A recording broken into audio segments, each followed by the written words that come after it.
자, 오늘 우리는 히브리서 4장 12절 말씀을 통해서 쪼개기라는 제목으로 함께 말씀의 은혜를 나누고자 합니다. 히브리서 4장 12절 여러분 보이시죠? 우리 같이 읽어보겠습니다.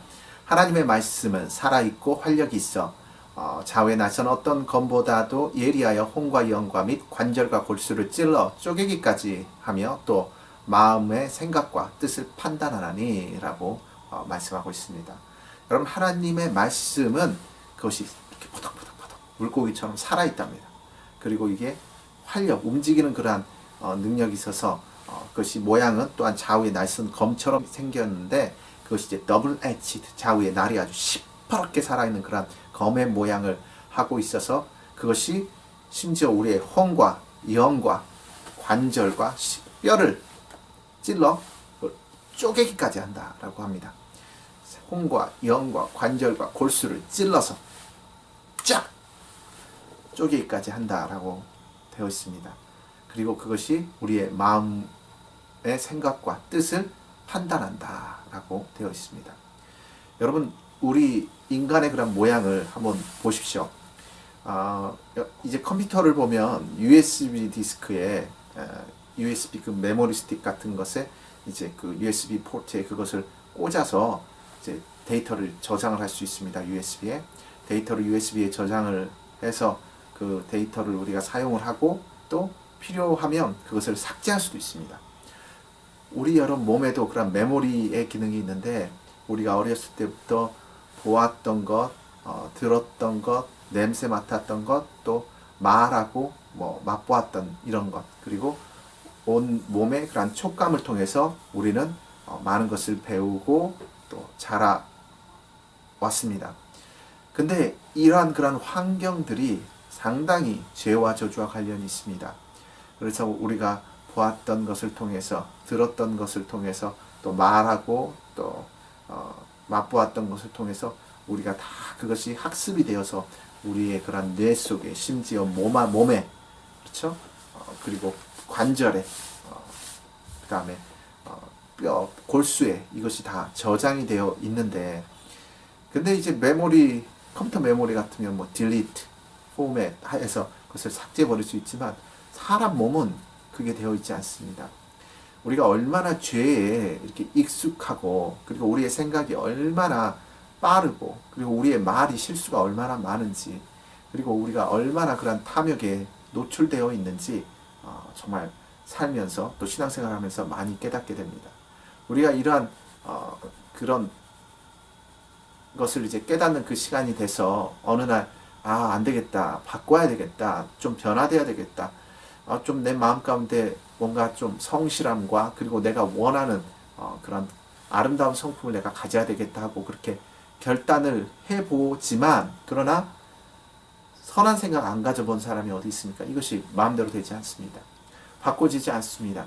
우리가 습관적으로 가졌던 그런 탐욕의 욕심들이 이렇게 쉽게 사라지지 않습니다. 그럴 때 하나님의 말씀은 살았고 또한 활력이 있어서, 운동력이 있어서 우리의 심령과 관절과 골수를 찔러서 이렇게 쪼개기까지 해서 그것들을 변화시킨다, 청소까지 한다라는 것입니다. 여러분, 이 쪼갠다라는 것은 그 영역이 상당히 넓고 또 깊습니다. 그냥 찔러서, 하나님 말씀은 찔러서 쪼개는 것이구나, 그렇게만 생각하기 쉬운데, 그런데 이제 그 정도 수준이 아니라는 것입니다.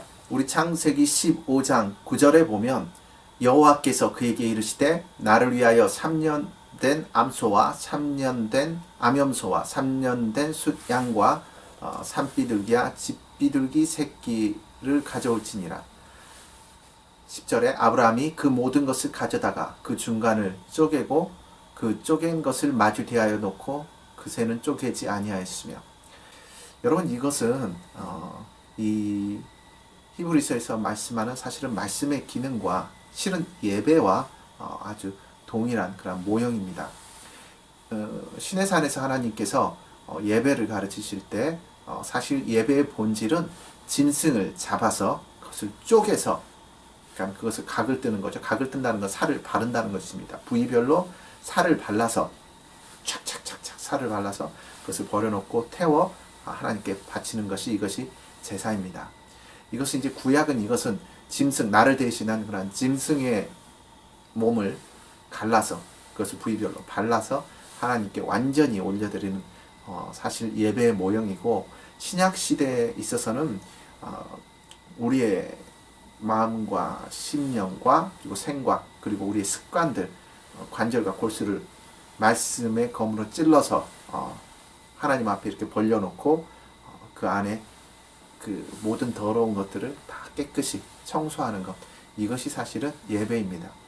그래서 여러분, 예배라는 것은 오늘 이제 주일에 교회 가서 예배 드립시다 하고 이렇게 예배 드리는 것, 같이 예배 드리는 것, 이것도 이제 예배이지만, 그러나 예배의 본질이라는 것은 하나님 앞에 궁극적으로 나 자신을 하나님께 잘 포장해서 갖다 바치는 것인데, 근데 그것을 골수, 관절과 골수를 그러니까 생각을 찔러서 쪼개고, 그리고 나의 습관과 태도를 찔러서 쪼개서 하나님 앞에 이렇게 벌려놓고 하나님께서 그것을 청소하시도록, 깨끗게 하시도록 하나님께 올려드리는 것, 그것이 이제 예배입니다. 그리고 이 예배라는 것은 처음에 내가 죄된 모습으로 나와서 우리 주 예수 그리스도께서 흘리신 그 보혈의 능력으로 먼저 씻김을 받고 또 정결케 됨을 받지만, 그러나 궁극적으로는 내 삶이 성화되어서 하나님께서 기뻐하시는 예수 그리스도의 그 거룩한 모습으로, 거룩한 성품으로 우리가 나아가게 되는 것, 이것이 실은 궁극적인 예배입니다. 그리고 그래서 우리가 예배자가 된다는 것은 예수님을 닮아가는 것이고, 그리고 하나님께서 원하시는 그 예배자의 모습이 되었을 때, 그러면 하나님께서 기뻐하시고 그리고 그것을 있는 그 우리의 삶을 그대로 하나님께서 다 받으시는 것입니다. 여러분, 아브라함을 보십시오. 아브라함이 지금 이제 어느 날 하나님께서 말씀하십니다. 너는 본토 친척 아비 집을 떠나 내가 내게 지시할 땅으로 가라 라고 말씀하셨는데, 그 당시에 하나님은 자신이 누구인지 아직 누구에게도 말씀하지 않으셨습니다. 하나님께서 이렇게 나타나셔서 아브라함에게 이야기했을 때, 아브라함은 갈 바를 알지 못하고 도대체 하나님이 누군지도 알지 못하고 그 하나님의 말씀을 믿고 그가 떠나갔습니다. 이게 얼마나 큰 믿음입니까? 자기가 살고 있는 그 하란 땅의 그 큰 근거지를 그가 내버려 둔 채 알지도 못하는 낯선 땅, 그 당시에 낯선 땅에 가서 죽임을 당하는 것은 너무나 보편적이고 또 쉬운 일입니다. 그런데 그가 그러한 두려움을 극복하고 낯선 땅으로 그 말씀을 쫓아서 하나님께서 꿈으로 혹은 환상으로 또 어떤 비전으로 보여주셨는지 모르겠지만, 그러한 것을 그가 보고 하나님의 말씀을 쫓아서 그가 어떠한 하나님께서 지시하시는 땅으로 나아갔던 것, 그건 대단한 것입니다. 우리 아브라함이 준비한 재물을 우리가 한번 잘 살펴보겠습니다. 첫 번째는 3년 된 암소입니다. 3년 됐다는 것은 이 동물이 가장 튼실하고 그리고 가장 고기가 맛이 좋을 때, 가장 가치가 높을 때가 이제 3년 되었을 때인데, 3년 된 암소, 그것을 이제 하나님께 쪼개서 올려드렸습니다. 그리고 두 번째는 암염소입니다. 그리고 3년 된 숫양을 그가 쪼개서 하나님께 올려드렸습니다. 비둘기는 쪼개지 않았습니다. 여러분, 이 제물의 모습을 보십시오. 암소, 암염소, 그 다음에 숫양, 비둘기. 하나님 앞에 제물, 그러니까 자신의 삶을 내어놓을 때 처음에 하나님께서 아브라함이 아직 믿음도 없지만, 그러나 그 하나님이 그를 부르시고 그가 나아가는 것, 이것은 아주 큰 그런 복의 큰 믿음입니다. 그리고 그가 아주 겁쟁이였고 두려움이 많은 자여서 가면서 막 애굽에 자신의 아내를 그냥 팔아먹기도 하고 그런 삶을 보였지만, 그가 궁극적으로는 아주 큰 그런 용감한 장수가 되어서 그 자신의 집과 318명을 데리고 나아가서 4개국 동맹국을 싸워 그가 승리했다. 그리고 멜기세덱의 축복을 받았다. 이것도 아주 엄청난 믿음인 것입니다. 그래서 이 믿음의 크기는 오히려 처음에 하나님께 보여드린 믿음의 크기는 엄청 큰 것입니다. 그는 하나님께 암소와 같은, 3년대 암소와 같은 그러한 용기. 그러니까 여러분, 믿음과 용기는 자신의 한 커다란 부분을 깨트려서 하나님께 올려드리는 것인데, 이 3년 된 암소와 같은 그 덩어리를 그가 깨트려서 하나님께 먼저 올려드립니다. 그리고 또 두 번째, 이제 3년 된 암염소를 또한 쪼개서 올려드립니다. 그리고 세 번째는 3년 된 숫 양을 잘라서 올려드립니다. 근데 비둘기는 그가 깨뜨리지 못했습니다. 처음에 이제 믿음, 여러분 우리 신앙이라는 것은 처음에는 믿음에서 출발합니다. 그런데 이 믿음이라는 것이 궁극적으로는 소망이라는 그런 하나님께서 주시는 그 소망이라는 그런 어떤 길을 쫓아서 결국에는 예수 그리스도의 그 아가페의 모습인 그 사랑의 모습으로 우리가 나아가게 되는데, 이것이 이제 신앙의 본질인 것입니다. 그래서 믿음에서 출발해서 하나님의 사랑을 깊이 이해하고, 그리고 그 사랑을 알고, 그리고 그 사랑을 실천하는 그러한 삶이 되기까지 이 여정이 바로 우리의 그러한 믿음 생활이며, 그리고 이것이 예배가 되는 것입니다. 그래서 우리가 그 예배를 하나님께 드리려고 오늘 또 우리가 열심히 달려가고 있는데, 사실 믿음을 드리는 것도 어렵지만, 그러나 그 믿음을 처음에는 우리가 이제 처음 하나님 믿었을 때는 하나님 사랑한다! 그리고 이제 큰 믿음을 짠! 하고 보여드릴 수 있는데, 그런데 점점 이제 이게 암소가 사실은 큰 것 같지만, 그러나 암, 염소, 그리고 숫, 양, 비둘기까지 가기는 이게 정말 쉽지 않습니다. 비둘기는 어떻게 보면 마지막 관문입니다. 마지막 관문. 아브라함이 이제 큰 믿음을 이렇게 보여가지고 처음에 달려나가는 거는 그가 했습니다. 이거 쉬운 거 아닙니다. 그렇지만 아브라함이 그걸 했어요. 근데 이제 나중에 자식으로 인한 그 삶에 어떻게 보면 지극히 어떻게 보면 그 개인의 가문과 그런 어떤 개인적인 그런 삶에 속한 그 아들에 대한 그 영역만큼은 하나님께 그가 내어드릴 수 없었는데, 그가 드리는 제물의 모습에 그러한 아브라함의 신앙의 모습이 그대로 반영이 되어 있습니다. 그건 내가 쪼갤 수 없어. 내 자식, 나중에는 그 이제 이삭이 되는데요. 이삭은 내가 하나님께 쪼개서 예외로 올려드릴 수 없어. 이게 아브라함의 그 믿음의 그 당시에 어떤 위치, 현 주소였던 것입니다. 그래서 여러분, 나의 지금 믿음의 현 주소는 무엇인가? 3년 된 암소를 드릴 수 있나? 혹은 3년 된 암염소, 혹은 3년 된 숫 양을 드릴 수 있나? 아니면 정말 비둘기까지 쪼개서 드릴 수 있는, 내 마음의 가장 깊은 곳에 그 비밀을 쪼개서 하나님께 드릴 수 있는 그런 사람인가? 우리가 생각해 봐야 되겠습니다. 그래서 이것이 쪼개질 때 우리 신앙의 여정은 완성이 되는 것입니다.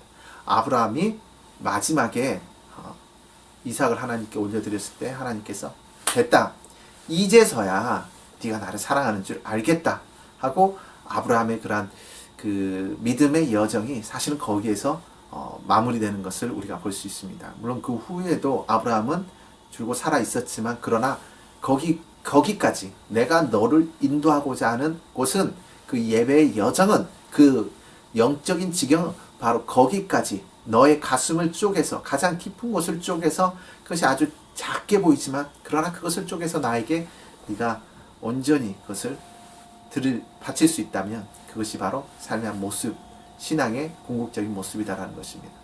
여러분, 이제 이런 관점에서 성경을 보면 성경의 인물들이 계속적으로 자신의 그런 그 마음속 깊은 곳에 그 자신이 정말로 깨트리지 못하는 그 한 부분을 깨트리기까지 하나님은 그 사람들을 막 끌고 가신 것을 볼 수가 있습니다. 여러분, 엘리야를 통해서도 그것을 알 수 있습니다. 열왕기상 19장 10절에 보면 엘리야가 그가 대답하되 내가 만군의 하나님 여호와께 열심히 유별하오니 이는 이스라엘 자손이 주의 언약을 버리고 주의 제단을 헐며 칼로 주의 선지자들을 죽여 싸우며 오직 나만 남았거늘 그들이 내 생명을 찾아 빼앗으려 하나이다. 엘리야가 이제 그 북이스라엘 가운데 그 영적 전쟁을 하면서 아주 탈진을 해버렸습니다. 그래서 이제 이세벨의 협박을 받고 그가 이제 도망을 하게 돼서 하나님께 40일 동안 금식하며 하나님께 나오게 되었는데, 근데 엘리야가 생각했던 그 자신의 그런 삶의 문제, 신앙의 문제, 나는 열심히 유별하고 나는 열심히 특심입니다. 근데 다 죽고 나만 남았습니다 하고 이렇게 하나님께 나왔을 때 하나님께서는 거기에 대해서 별로 할 말씀이 없으셨습니다.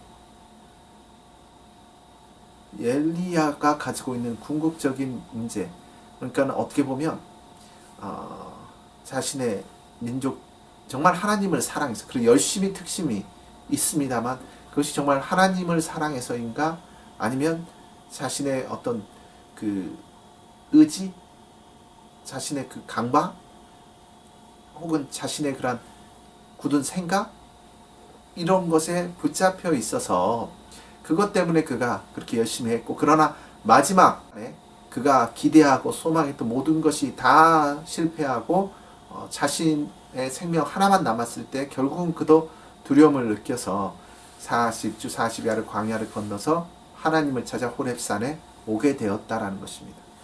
그래서 이제 본질적으로 그가 지금 두려움을 가지고 있고 실망감을 가지고 있고 또 낙심되어 있는데, 이것의 문제가 무엇이냐? 이것이 바로 네가 가지고 있는 비둘기가 아니냐. 이 비둘기가 뭐가 그렇게 중요하냐? 너는 내가 시키는 일을 그냥 묵묵히 하면 되는 것이다. 사람을 세워라. 사람을 세워라. 엘리사에게 기름 부어라. 예후에게 기름 부어라. 하사엘에게 기름 부어라. 하나님께서 그렇게 말씀하신 것입니다. 그래서 거기에서 이제 엘리야는 마지막 그 남은 비둘기가 쪼개어진 것입니다. 그러니까 마지막 내 가슴에, 내 생각에 남아있는 쪼개어지지 않은 부분이 하나님의 말씀을 통해서 이제 쪼개어지게 되었습니다. 자, 여러분, 우리 삶의 여정은 지금 어떤 위치에 있습니까? 여러분, 매 순간마다 우리가 암소를 쪼개야 될 때가 있고, 그리고 암염소를 쪼개야 되는 상황이 있고, 그 다음에 양을 쪼개야 되는 상황이 있습니다. 그리고 마지막으로는 비둘기를 쪼개야 되는 상황이 있는데, 여러분, 지금 여러분의 삶은 정말 하나님의 말씀으로 쪼개어지고 있습니까? 아니면 아주 방패막을 세우고 하나님의 말씀을 방패로 막아내며 절대로 나는 쪼개어지지 않으리라는 그런 결단으로 살고 있습니까? 여러분, 우리가 고집과 또 욕심을 가지고 있으면 하나님의 말씀이 우리의 심령과 관절과 골수를 찔러 쪼개기까지 할 수가 없습니다. 여러분, 나의 그런 고정관념, 나의 상식선이라고 해야 되나요? 이것마저도 하나님의 말씀으로 우리가 완전히 쪼개어질 때 여러분, 우리의 삶은 하나님 안에서 거룩한 예배자의 모습으로 우리가 살아가게 될 것입니다. 여러분, 쪼개어져야 합니다. 여러분, 쪼개어지기 위해서 하나님 앞에 나의 몸을 내어놓으십시오. 아브라함은 스스로 쪼개어지기를 원해서 모리아 산으로 그 아들과 나아갔으며, 이삭은 쪼개어지기 위해서 제단 위에 자신의 몸을 내어놓고, 그리고 쪼개어지기를 그가 하나님 앞에 이렇게 기다리고 있었습니다. 여러분, 쪼개어져야 합니다. 쪼개어져야 합니다. 쪼개어져야 합니다. 제발 쪼개어져야 합니다. 그러면 시간이 단축되어지고 하나님의 영광이 임합니다. 여러분, 우리 이번 한 주간 쪼개어지는 역사를 경험하는 한 주간 되시기를 예수님의 이름으로 축원드립니다. 아멘. 기도하겠습니다. 하나님 아버지, 감사합니다. 하나님, 쪼개어진다라는 거 우리가 궁극적으로 달려가야 될 여정입니다. 하나님, 말씀은 살았고 또 활력이 있어서 우리의 심령과 또 관절과 골수를 찔러 쪼개기까지 하고 또한 우리의 생각을 또 관찰하시는 하나님이신데, 하나님, 그 말씀 앞에 정말 낮아진 모습으로 또 이삭과 같이 정말 순종하는, 또 굴복하는 모습으로 온전히 나를 내어놓고 그리고 쪼개어지게 하옵소서. 하나님, 나를 사용하여 주시옵소서. 아버지, 내가 그 쪼개어지는 그 영역까지 나아가서 하나님의 사랑의 그 깊이를, 또 그 넓이를, 큰 너비를 알기를 원합니다. 하나님, 도와주시옵소서. 우리를 축복하여 주시옵소서. 감사드리며 이 모든 말씀 예수님 이름으로 기도하였습니다. 아멘.